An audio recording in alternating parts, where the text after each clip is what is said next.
আসসালামু আলাইকুম রহমতুল্লাহ। বন্ধুরা, টেকনোলজি উইথ আরিফ ভাইয়ের পক্ষ থেকে সবাইকে জানাচ্ছি আন্তরিক শুভেচ্ছা ও স্বাগতম। বন্ধুরা, আজকে আমি একটি চার্জার ফ্যান নিয়ে এসেছি। চার্জার ফ্যানটি চলে না, ব্যাটারিতে চার্জ রয়েছে কিন্তু তারপরেও ফ্যানটি চলে না। কী কারণে চলে না সেটি আজকে আপনাদের সামনে আমি তুলে ধরব। তো কাজটি আমি অতি দ্রুত করার চেষ্টা করব। তো চলুন শুরু করা যাক। প্রথমে আমি মিটারটি ব্যাটারির নেগেটিভে কমন করে নিচ্ছি, যাতে করে আমার মাপতে সুবিধা হয়। যেহেতু এক হাতে মোবাইল ধরে আছে এবং আরেক হাতে কাজ করতে হবে, সেই কারণে মিটারটা কমন করলাম। এখন দেখুন, সুইচের পয়েন্টে আমি মিটার দিয়ে দেখতেছি যে সুইচের পয়েন্টে ভোল্টেজ আছে কিনা। দেখুন, সুইচের পয়েন্টে কোনো ভোল্টেজ নাই। এখন কী কারণে আমরা স্টেপ বাই স্টেপ দেখব। সুইচ থেকে আমরা ব্যাপারটা দেখা শুরু করি। এখানে আমার ব্যাটারিতে ভোল্টেজ রয়েছে 12 ভোল্ট। ব্যাটারিতে আমার 12 ভোল্ট রয়েছে, আপনারা ইতিমধ্যেই দেখতে পেলেন। ব্যাটারিতে 12 ভোল্টেজ রয়েছে পুরোপুরি। তো মিটারটা একটু ছুটে যাচ্ছে, যার কারণে ভোল্টেজটা পড়ে যাচ্ছে, দেখতে পাচ্ছেন। তো এখন আমরা সার্কিটের গোড়ায় দেখব যে ব্যাটারি থেকে সার্কিটে ভোল্টেজ আসছে কিনা 12। এই দেখতে পাচ্ছেন এখানে 12 ভোল্ট রয়েছে। তারপর এখান থেকে কীভাবে স্টেপ বাই স্টেপ মোটরের সুইচের লাইনগুলো সেটা আমরা দেখব। আপনারা এখানে দেখতে পাচ্ছেন এখানে একটা জাম্পারের মতো দেখা যাচ্ছে, যার এই প্রান্তে ভোল্টেজ ছিল কিন্তু ওই প্রান্তে ভোল্টেজ যায়নি। তাহলে আমরা কি প্রাথমিকভাবে ধারণা করতে পারি যে আমাদের এখানে সমস্যা। দেখতে পাচ্ছেন এই পিনে ভোল্টেজ আছে, এখন এই পিনটা ওই পাশে চলে গিয়েছে একটা ফিউজের মাধ্যমে। এর একটা ফিউজ হবে সম্ভবত। তো ফিউজের এই পাশে ভোল্টেজ আছে, ওই পাশে ভোল্টেজ নাই।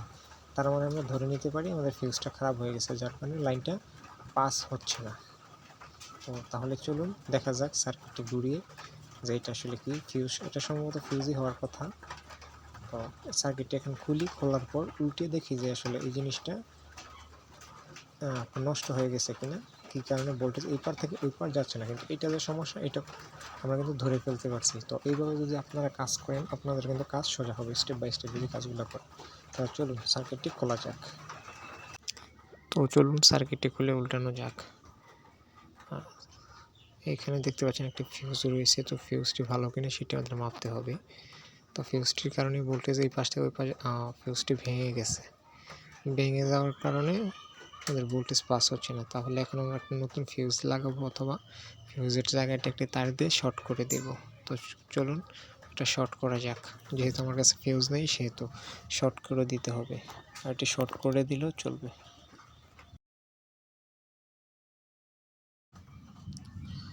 তো বন্ধুরা, আমি এই তারটি শর্ট করে নিয়েছি। আপনারা দেখতে পাচ্ছেন চিকন একটি তামা দিয়ে আমি এখানে শর্ট করে নিয়েছি।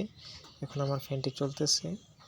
তো ভিডিও এক হাতে করতেছে এবং আরেক হাতে কাজ করছি বিদায় আমি দেখাতে পারিনি, কিন্তু আপনার সাইডে দেখতে পাচ্ছেন বাতাসে একটি ময়লা এখানে উঠতেছে।